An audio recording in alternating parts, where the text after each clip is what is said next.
देखो बेटा, common benefits and challenges of industries, you will study several industries बेटा।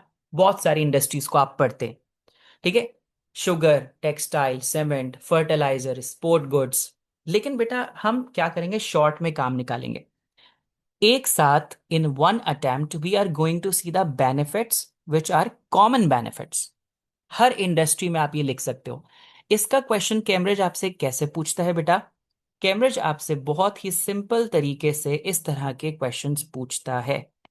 चलो हम इसको इरेज करते हैं यहां पर। They can ask you a question like,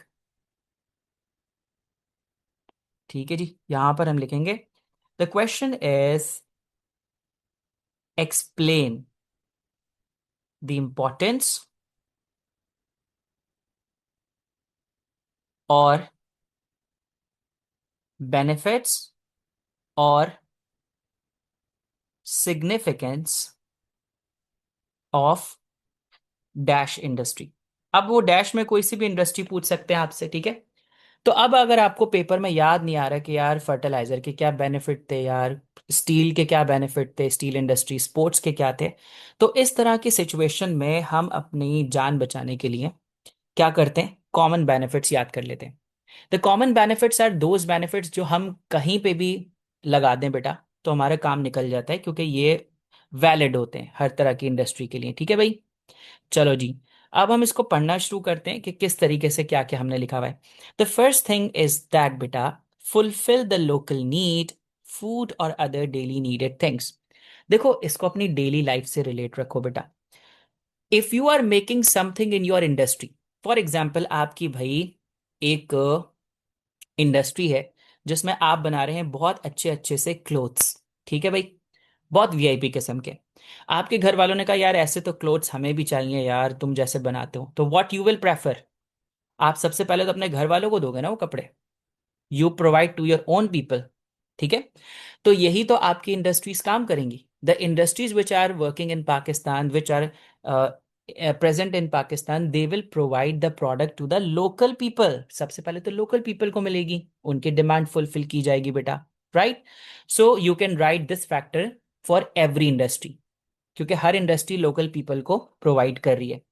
number two बेटा, फिर आप जब अपने घर वालों को कपड़े दे दोगे तो क्या सारे कपड़े थोड़ी दोगे, कुछ कपड़े देने के बाद the rest of the clothes you will sell in the market. आप पैसे पैसे भी कमाओगे बेटा, उसको बेचोगे भी। तो यही काम आपकी इंडस्ट्री भी करती है।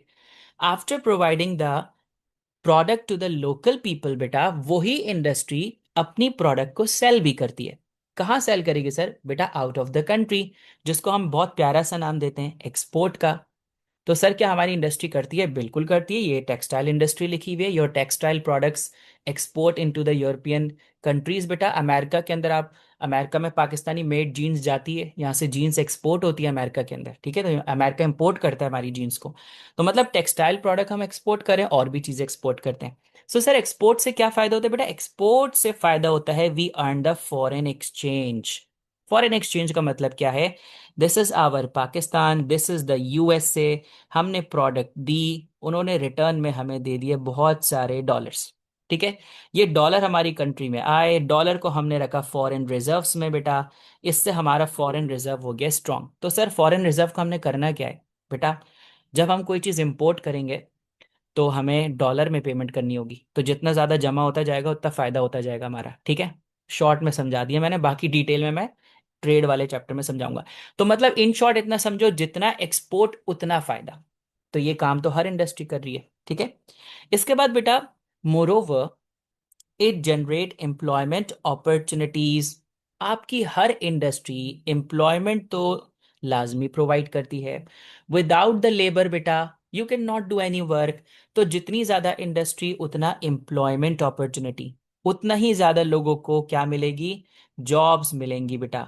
उतना ही ज्यादा लोग अर्निंग करेंगे, जो अर्निंग करेंगे बेटा तो फिर वो दूसरे काम धंधे नहीं करेंगे, चोरी चकारी छीना झपटी वगैरह नहीं करेंगे बेटा, ठीक है। उनको प्रॉपरली काम मिल जाएगा, सुकून से कमाएंगे बेटा और अपने घर वालों को देंगे, ठीक है। तो standard of living of the people will increase.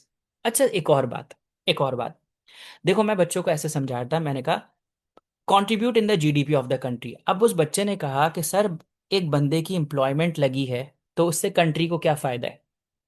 ऐसे ही है ना, एक बंदा अपनी कमाई कर रहा है, उसको पैसे मिल रहे हैं, तो कंट्री का क्या फायदा है इसमें? मैंने कहा बेटा देखो, जब उसको जॉब मिल गई, उसने पैसे कमा लिए, तो क्या कोई चीज पाकिस्तान में ऐसी है जो उसको टैक्स के बगैर मिले? बोलो भाई, खाना खाने जाएगा तो टैक्स है, कोई भी सामान खरीदेगा तो टैक्स है, यहाँ तक कि अब तो पानी भी वो मंगवाएगा बेटा, पानी का बिल आता है, ऐसे ही इलेक्ट्रिसिटी का बिल आता है। तो मतलब हर चीज पे उसको पे करना पड़ेगा टैक्स, और वो अपने पैसे जमा करके रख तो नहीं सकता, ही definitely spend over the things. जो भी चीज बाय करेगा, गवर्नमेंट कहेगी पहली फुर्सत में टैक्स निकाल दे बेटा, वो टैक्स जाता है गवर्नमेंट ट्रेजर में, ठीक है, गवर्नमेंट के खजाने में जाएगा। कैसे बचोगे आप? ठीक है, तो इस तरह से बेटा जितनी इंप्लॉयमेंट अपॉर्चुनिटी, जितनी इंडस्ट्री होगी, वो आपकी जीडीपी को इंक्रीज करेगी। सर व्हाट इज जीडीपी बेटा? GDP means gross domestic product, लेकिन ये फुल फॉर्म है, इसकी डेफिनेशन नहीं है। सर इसकी डेफिनेशन क्या है?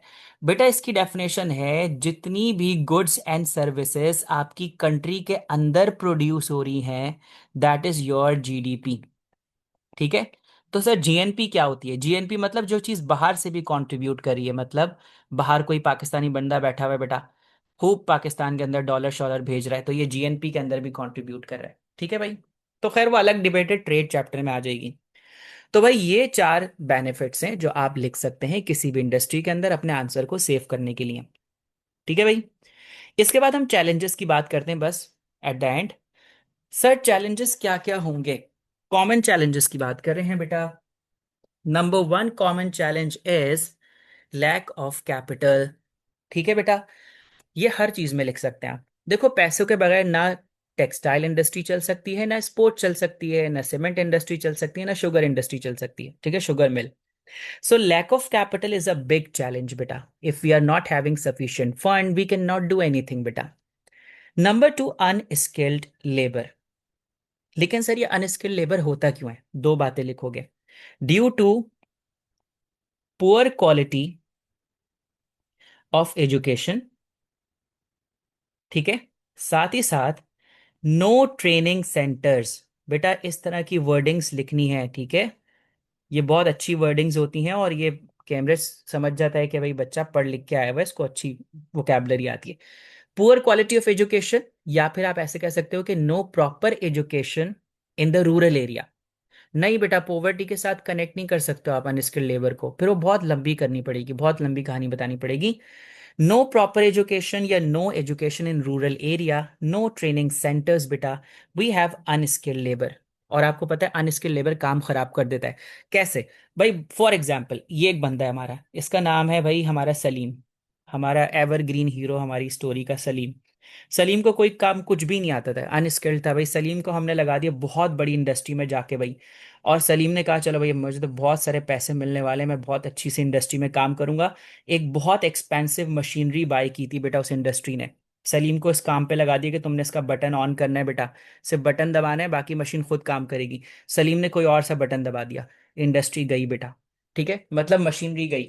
तो अब आपने देखा बेटा, सब कुछ था, मशीनरी भी थी, बहुत अच्छी सी इंडस्ट्री थी, लेकिन अनस्किल्ड लेबर ने क्या काम किया बेटा? ठीक है, तो एक एग्जाम्पल थी, वैसे और भी चीजें। Shortage of raw material, less primary sector, challenges in primary sector. Sir इसका मतलब क्या है? चलो भाई एक और एक स्टोरी देखते हैं। ये है हमारी बहुत अच्छी सी टेक्सटाइल इंडस्ट्री। ठीक है भाई, टेक्सटाइल इंडस्ट्री का मालिक बन गया सलीम। सलीम ने कहा भाई कि मुझे बहुत सारी चाहिए कॉटन, क्योंकि मैं कॉटन के बगैर तो अपनी प्रोडक्ट नहीं बना सकता। Salim called his friend Mubashar, और मुबशर फार्मर था बेटा, गरीब था थोड़ा सा। तो फार्मर जो था, इसका एक फार्म आ गया, तो इसने कहा भाई मुझे बहुत सारी चाहिए कॉटन, लेकिन इसने कहा भाई मैं कॉटन ग्रो नहीं कर सकता ड्यू टू सेवरल रीजंस, यहाँ पर वाटर नहीं है, या मेरे पास पैसे नहीं है, नेचुरल डिजास्टर आ गया। तो बेटा जब यहाँ से कॉटन स्टॉप हो जाएगी, कॉटन जाएगी ही नहीं इंडस्ट्री में, so how he can make the textile product? नहीं हो सकता ना पॉसिबल। तो ये डिपेंड करता है एक दूसरे पे, ठीक है, मतलब क्या एक दूसरे पे, क्या इंडस्ट्री डिपेंड करती है प्राइमरी सेक्टर पे। तो अब आप समझ गए होगे बेटा। ठीक है, तो जितना रॉ मटेरियल शॉर्ट होगा, जितनी एक्सट्रैक्शन उसकी कम होगी, उतना ही ज्यादा आपका सेकेंडरी सेक्टर भी स्ट्रगल करेगा। Shortage of facility, water supply, gas supply, power supply, roads, railway, communication, ये चीजें नहीं होंगी तो इंडस्ट्री सफर करेगी बेटा। ठीक है, take the example of power. सब कुछ है आपके पास, you have better machinery, you have good labour, you have best infrastructure, but light ही नहीं आती आपके एरिया में। अब आप क्या करेंगे? आपको कितना पैसे इन्वेस्ट करने पड़ेंगे बेटा जनरेटर के ऊपर, फ्यूल के ऊपर, ठीक है? या आप वहाँ का रोड ही अच्छा नहीं है, अब आपकी ट्रांसपोर्टेशन डिफिकल्ट हो गई, वहाँ इंटरनेट एक्सेस ही नहीं है बेटा, ठीक है, वहाँ वाटर सप्लाई नहीं है। So these are the big challenges which every industry can face, beta. And the last thing, ineffective, unfavorable government policy. लो भाई, सब कुछ है हमारे पास, we have capital, we have skilled labour, we have raw material, we have all facility, but government ने बहुत खतरनाक policy बना दी, बढ़ा दिया भाई टैक्स बहुत ज्यादा। अब आप बताइए, बिजली का बिल बढ़ा दिया, इलेक्ट्रिसिटी प्राइस बढ़ा दी, so what you can do? You have to spend a lot to pay your electricity bill, to pay the heavy taxes। तो जब आप heavy taxes पे करेंगे तो आप दोबारा से इन्वेस्टमेंट कैसे करेंगे, अपनी प्रोडक्ट को बेटर कैसे करेंगे? ठीक है, समझ गए मेरी बात को? तो these are some common challenges बेटा, जो हर इंडस्ट्री के लिए वैलिड होते हैं बेटा।